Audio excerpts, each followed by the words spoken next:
WUSA 9 Weather Watch Alert is sponsored by Morgan & Morgan. And we're back now on WUSA 9 Plus. I'm Leslie Foster, of course, following what has happened after this flash flooding and the situation specifically around Rhode Island Avenue at the District Dogs location. We'll go right to some video. We've been covering this through the evening, showing you the agonizing moments where dogs were being rescued from that business. This is the backside of that business where there is a bike store that has become a sort of warehousing area for all of the dogs that were taken and rescued from District Dogs. Now, we can see the shot panning over away from this U-Haul. On the other side of the U-Haul is the actual District Dogs store, which has not been a stranger to situations with flooding there. Just last year, it flooded 3 times in 1 month. Now, what we see now are people who are standing with dogs. It's not clear right now whether these are volunteers, whether these are owners. You and I are seeing this video together at the very same time. But you can see there is crime scene tape over in the area, caution tape, some barriers there, barriers that really are going to be part of the questioning of how this happened today, where a run-of-the-mill storm in August caused a near tragic situation at the District Dogs. We saw at least a couple dozen dogs taken from this particular business, but we also witnessed a moment which appeared to show some very sad faces and people in tears. So we're waiting for an update that is supposed to take place at any moment now from DC Fire and EMS, where they give us some updates about what happened. First, the happy part, right? This is a rescuer who is bringing out some of the very first dogs we saw when people were really around this area, agonizing and nervous, filled with anxiety, wondering about the dogs that were inside. District Dogs is a dog boarding location. They also have some dog daycare services there. So if you are a dog owner, you know that many times you board the dog when you're out of town or you're not in the area. So there is a good chance that there may be some other families who are wondering about their fur babies and hearing about this from afar. These are some dogs that were removed from the business at the height of all of this. So what we know is it started raining, right? There was a storm here. Topper and Michaela had been telling us about it. And this is what it looked like when the flash floods started to form pretty quickly around this business. You see those cones, there were barriers there, but even the barriers are buried by the water at some point. Topper mentioned there may have been a little over 2 inches of water, but that doesn't even tell you about the trauma that was likely happening in that business at the time, because as we looked at the outside of the business and we looked at where the watermark was, that was really even up to the shoulders of people that may have been in there or rescuers at the time. This is giving you a sense of what it was like on the outside, but we have no idea of the anxiety and the fear that was going on inside that building. So we come back out now and we see the water has receded, but it does not tell the story of those awful moments inside this business where people who work there agonized about the safety of the dogs in their care. If you look to the far left of your screen, you can see there were barriers there. You can see folks who worked at District Dogs coming out of that space, and just to the back of the business is where the dogs that were rescued were taken to be held, probably to be cuddled, to possibly be reunited with their loved ones. So here we are on this August evening after what was, again, a run-of-the-mill kind of storm, kind of storms we get here in August in this area, severe weather, but no tornado issue in this particular area. And we are all back here at the end of this wondering about the moments in between this story, the agonizing moments for the people who worked at District Dogs, who had to make decisions, split-second decisions about their own safety, about the safety of the dogs in their care. And then there are the questions about what caused all of this and the infrastructure issues. I'm going to bring in my colleague, Rafael Sanchez Cruz, because Rafa, you've been covering this business for some time, about a year to the day. Last year, this business flooded 3 times in 1 month, three Right. times having to go through this very situation. Right.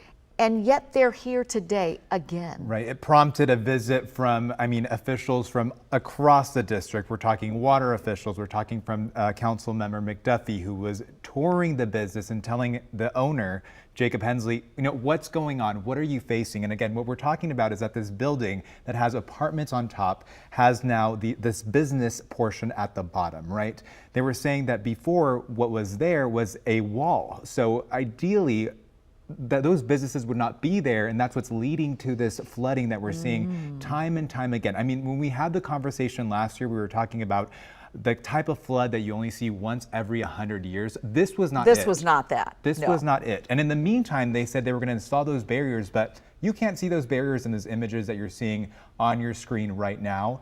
And that was just a temporary solution. We're a year out. We haven't seen those changes. And we were talking again about this project that's been invested billions of dollars and where it was going to actually help the sewer drainage to avoid situations like this, especially in this area. We're talking where there's a tunnel, there's public transportation nearby, now there's a residential area, and this business portion that's being affected time and time again. And you can see this is from last year. That was from August of last year. And you can see how the business is actually sunken in a little bit down more. So that water rushes down from the doors. And actually, our meteorologist, Michaela, was asking us, because she saw those dogs that were just completely wet, and was asking if the water was coming down. No, it all comes down from that front door portion and just rushes in all the way into the back of the business, which is actually really big. We were able to tour it last year as they had fans to kind of air it out and fix all the damages caused by by the floods.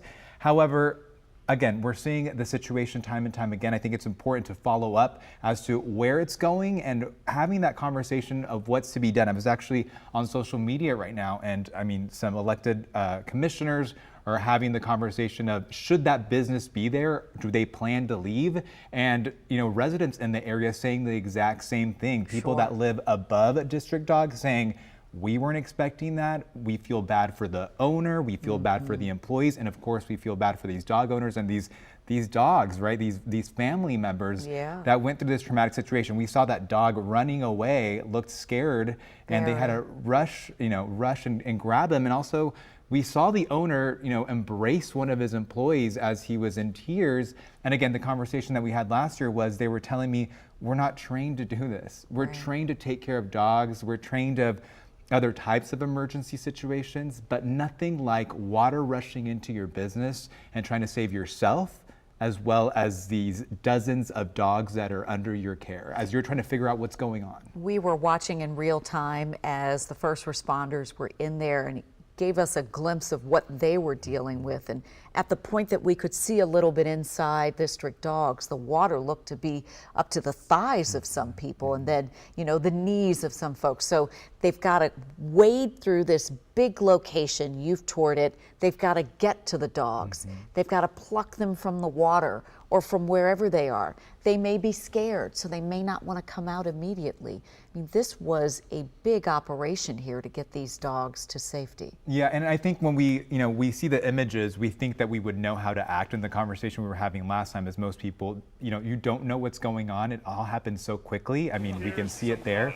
People do not know, one, what they're going to do to get out and how long it's going to last. And that was the conversation. Again, the water actually clears out relatively quickly. However, those moments of panic, I just don't think we can describe them unless you're inside and you're thinking of those dogs and yourself at that time. And again, I want to mention that church right across the street that's been dealing with the same issue.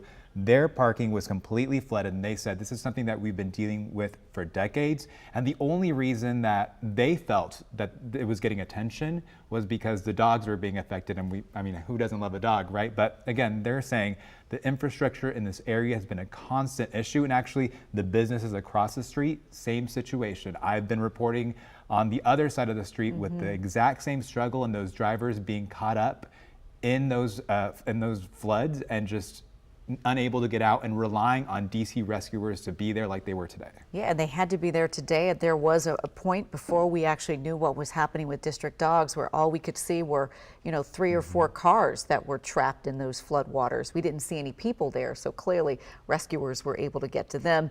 Those cars are a total loss at this point now.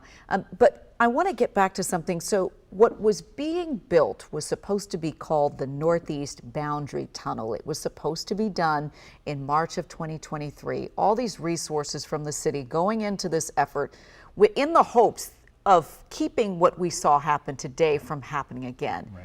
So all this money goes into this, and it didn't work, because it's not complete. Well, and part of the conversation that they were having last year was that we're seeing these types of scenarios more and more often. Again, I think now in DC we've kind of normalized it a bit, but they're saying we just have not seen this amount of rain consistently, and that was part of the conversation of how do we advance this, right? Something that was approved years ago, and now we're seeing these changes happen. And again, I keep emphasizing the conversation that they had with the owner last year that those businesses were not there. It was a wall. So they didn't have this constant issue of residents complaining about flooding because it was water just hitting against the wall. Now we have businesses, now we have dogs, now we have stories, we have employees.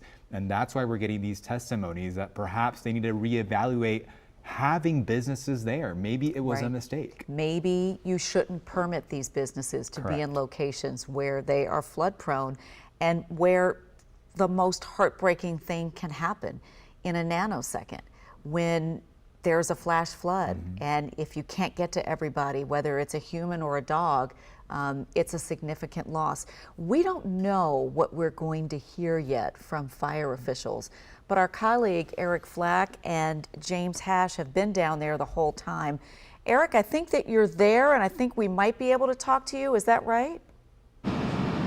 Hey, I'm here, Les. Over my shoulder, if you can hear me, fire officials are gathering right now as they prepare for a news conference to update us on exactly what happened here. I can tell you that they've been on the scene here for about a half hour, conferring with each other, with the district dogs ownership, with the leadership here with DC Fire and EMS, and the men and women who were on the scene and so bravely charged into that business and carried out, dog after dog to safety. I can tell you the questions that are on my mind first and foremost is, how many dogs did they bring out? Did any dogs not make it out? We did see a number of emotional faces, both on the face of some of the people who appeared to be owners and really some of the district dog employees, as well as my buddy James points out, the faces on some of the firefighters and the EMS workers, and there were DC Metro Police here as well, and there was really emotion on everybody's face near the end. Again, at the beginning there was a lot of joy because it was just a parade of dogs being successfully brought out, wet, cold, shivering, but okay, and volunteers were taking them and rushing them up the street to the garage where they made kind of a makeshift shelter, and then right at the end there seemed to be some concern as we were talking about earlier, the location that the dogs are in, and I think the assistant, I believe, fire chief is heading over right now to give us this briefing, but the location that the dogs were in is set back a little bit. We're on sticks. Can we just move it a little bit closer? Just split the difference a little bit. Thank you so much. We're going to get a live update here from fire officials as they walk over. Where's a good spot here? Right here. Everybody ready? Hi, I'm John Donnelly, Chief of DC Fire and EMS. This evening, right as the rainstorm began, the units from 12 Engine, which are located behind us at 5th and Rhode Island, noticed the rapid buildup of water underneath the Rhode Island Avenue Railroad Bridge here. They immediately self-dispatched down to the scene, called for additional assistance from our rescue teams, and started helping people out of the water. And right away, 12 Engine got people from a car that was stranded and other people whose cars, and we have up to 5 cars and a truck that were under the bridge, disabled in the water, and the water's rising rapidly. This is happening over a few minutes. The rescue boats got here and evacuated 2 more people, and the rest of the people were self-evacuating through the water on their own. It's a very dangerous situation.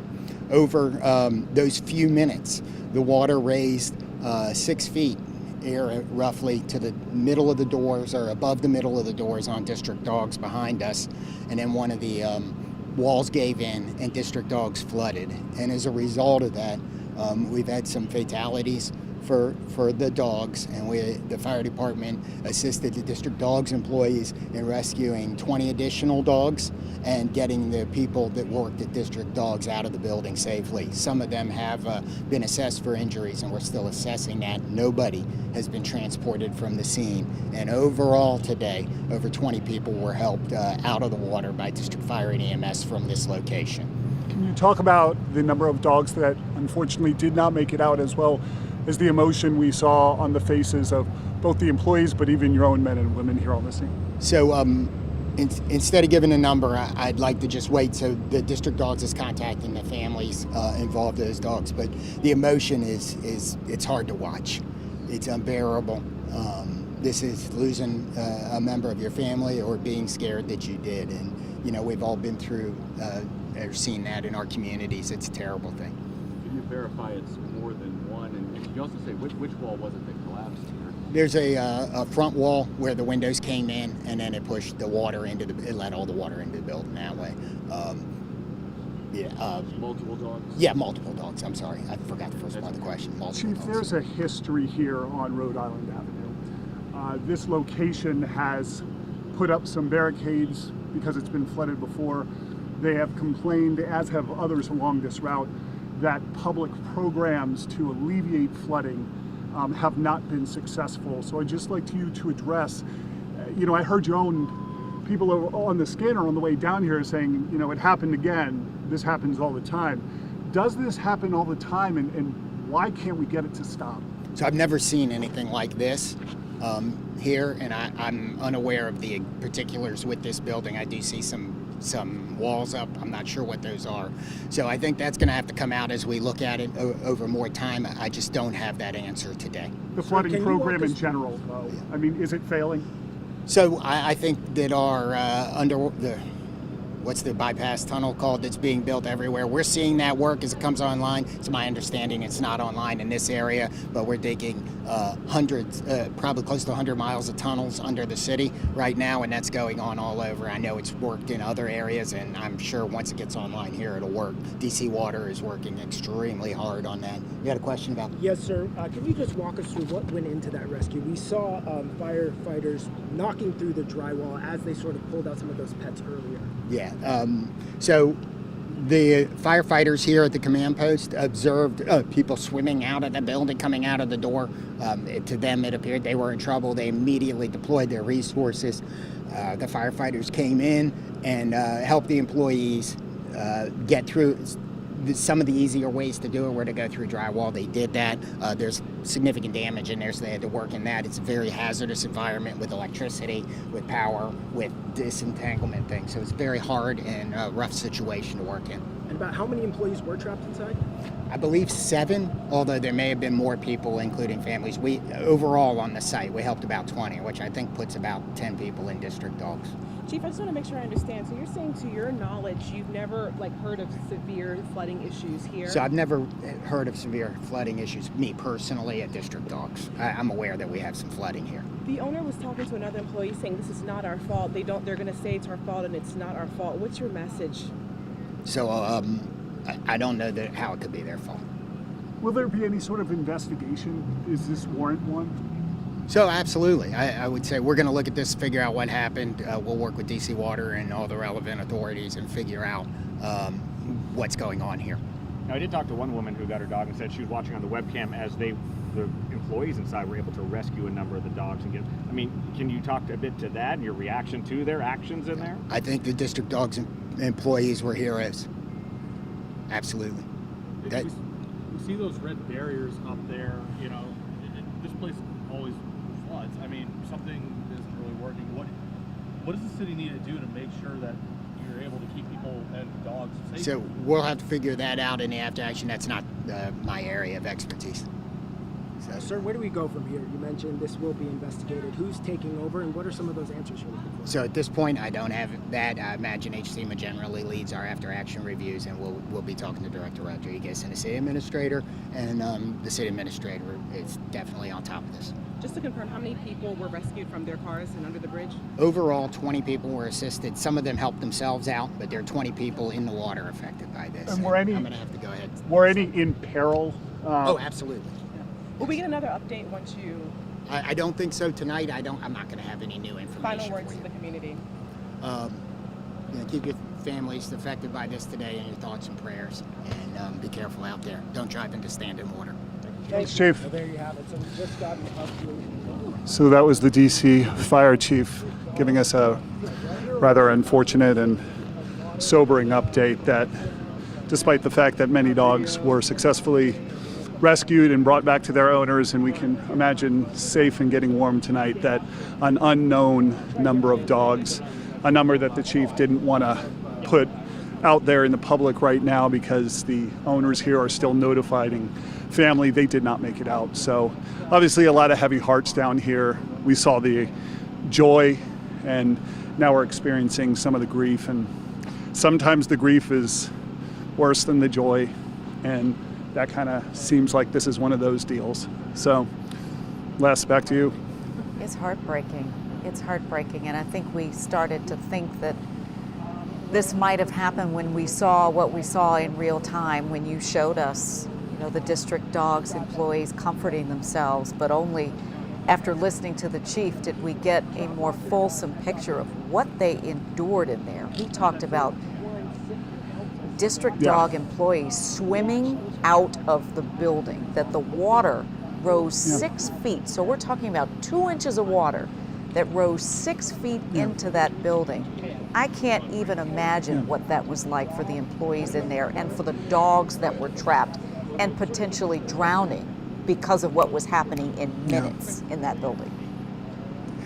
And that collapse wall he mentioned, that was new to me as well. The fact that the water was so high, that the conditions so overpowering that a wall actually collapsed. So obviously the emotion that we saw on the outside of this dog boarding facility is likely nothing compared to the emotion and the shock and the horror and the anguish that was going on inside in the middle of this when we showed up on the scene. And we're just thinking about everybody who's associated with this, the employees, the families, the DC Fire and EMS who continue to be here on the scene, somewhat consoling each other, the neighbors that came running to help. It was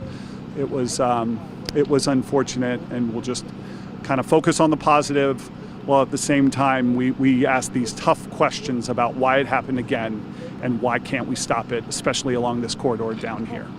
Yeah, and the tragedy is that this had to happen for there to potentially be the real urgency around this issue now. Now the very people who the chief called heroes have to make the most painstaking calls to the people who have entrusted their family members in their care. And listen, it bears repeating here that the firefighters and the first responders, they are heroes. They train for this every day.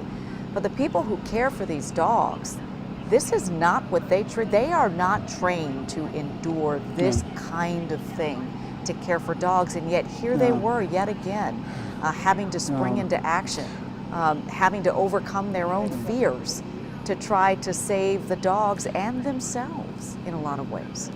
Yeah, and Les, and you think about it, the people who work in facilities like this, dog boarding facilities, and work with animals, they do it because they love it. They likely don't do it for the paycheck. They do it because they have a passion for the animals, and because they hope they can bring a little joy, and maybe the dogs or the animals bring joy to them. I mean, you are reminded that there were people, two-legged people, involved in this as well, and those cars remain stranded, and we now have the number 20 different people under that underpass who had to escape floodwaters. Some of them did it on their own, under their own power, through rushing floodwaters, flash floodwaters, which the fire chief said is extremely dangerous, and some needed the assistance of DC Fire and EMS rescue workers in boats. You know, when we arrived on the scene here, there were DC Fire and EMS paddling down Rhode Island Avenue to rescue people in those cars. And, you know, he said those people were in fact in peril. Many of those people were in fact in peril. And if it weren't for the brave actions of DC Fire and EMS, this entire situation could have been so much worse. But, you know, a lot of questions need to be asked, and the chief he didn't sidestep, he just didn't have a lot to say about one of the biggest issues that needs to be addressed, which is that District Dogs has flooded before. They had the barricades up. Rafael Sanchez, Cruz, and WUSA 9 has reported on it. I was here 2 years ago on the northwest side of Rhode Island Avenue where this same scene unfolded. It was in a residential area, and there was a lot of rescues then. And back then the neighbors were saying this program the city has to fix this is not working. Less answers we need about why this program isn't working. We sure do, and people are tired of waiting for them, and it is so sad that it has come to this, where we are still trying to get answers after these tragic losses and near tragedies too today. All right, Eric, thank you to you and to James Hash for your work down there. We're going to continue to follow this story, obviously, and we'll have more on WUSA 9 News at 11 and online, WUSA9.com.